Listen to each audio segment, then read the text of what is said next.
ရှမ်းပြည်ရဲ့ဒေတာအစားအစာတစ်ခုဖြစ်တဲ့ရှမ်းပြောင်းမှုကိုဒီလိုလေးထောင်းပြီးတော့လှုပ်စားပါမယ်ဟယ်လိုဒီနေ့ရဲ့မနက်ခင်းလေးမှာတော့မနက်စာကိုစုစုကကိုယ်တိုင်လှုပ်စားမှာပါမမေကြော်ပေးထားတဲ့သမင်းကြော်တွေကိုစားဖို့ရအတွက်ပြန်နှွှေးရင်းနဲ့လာပေးထားတဲ့ရှမ်းမြောင်းဘူးတွေကိုအခွန်နှွာပေးထားလိုက်ပါမယ်ဒီရှမ်းမြောင်းဘူးလေးတွေကမနေ့ကစုစုတို့ကိုအိမ်နီးချင်းတယောက်ကလာပြီးတော့ပေးထားတာပါသမင်းကြော်လည်းနှွှေးပြီးပြီဆိုတော့တလုံးမြည်ကြည့်လိုက်ပါတည်းရဲ့ပြောင်းမှုတွေကိုအခွန်နှွာပြီးသွားပြီဆိုတော့တေချာလေးရေးဆေးထားပေးလိုက်ပါမယ်စုကတော့အမုံလေးပြောင်းသွားအောင်လို့နှစ်ထပ်လောက်ဆေးပေးလိုက်ပါတယ်ရေးဆေးထားတဲ့ပြောင်းမှုလေးတွေကိုအရင်ဆုံးလှိပေးထားလိုက်ပါမယ်စုကတော့လှိတာအရန်မပြောင်းလို့မလို့ဓာတ်နဲ့ပါဒီလိုလေးချစ်ယူလိုက်တယ်ပေါ့နော်ဒီလိုမျိုးလေးပြီးသားပြောင်းမှုလေးတွေကိုငရုတ်စုံတွေကိုပြန်ထည့်ပြီးတော့ထောင်းမှာပဲဖြစ်ပါတယ်ညနေအောင်ထောင်းလဲရပါရဲ့နော်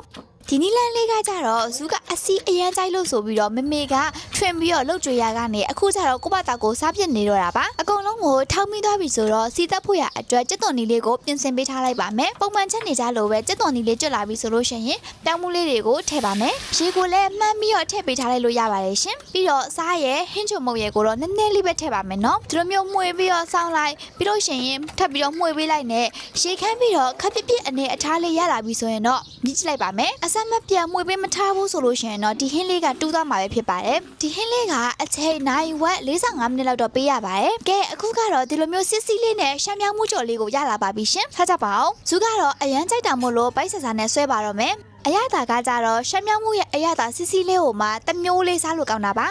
ရှာပေါ်မှာတင်လိုက်တာနဲ့အရသာကအရန်ဝါးစရာမလိုပဲနဲ့ပျော်ဝင်သွားတာမျိုးပေါ့နော်အခုလိုမျိုးပူပူနွေးနွေးလေးစားရတဲ့အချိန်ကတော့အရသာအရှိဆုံးပါပဲရှင်လုံနီလေးကလည်းအရန်လွယ်တာမို့လို့ဇူးကတော့စောင်းနှင်းပဲရှမ်းမြောင်းမှုတွေပေါ်တဲ့အချိန်တိုင်းမှာလှုပ်စားဖြစ်ပါတယ်ဆိုတော့ဇူးလိုမျိုးရှမ်းမြောင်းမှုကြိုက်တယ်စီးတဲ့အစားအစာတွေကိုကြိုက်တယ်ဆိုရင်တော့လှုပ်စားကြည့်ကြနော်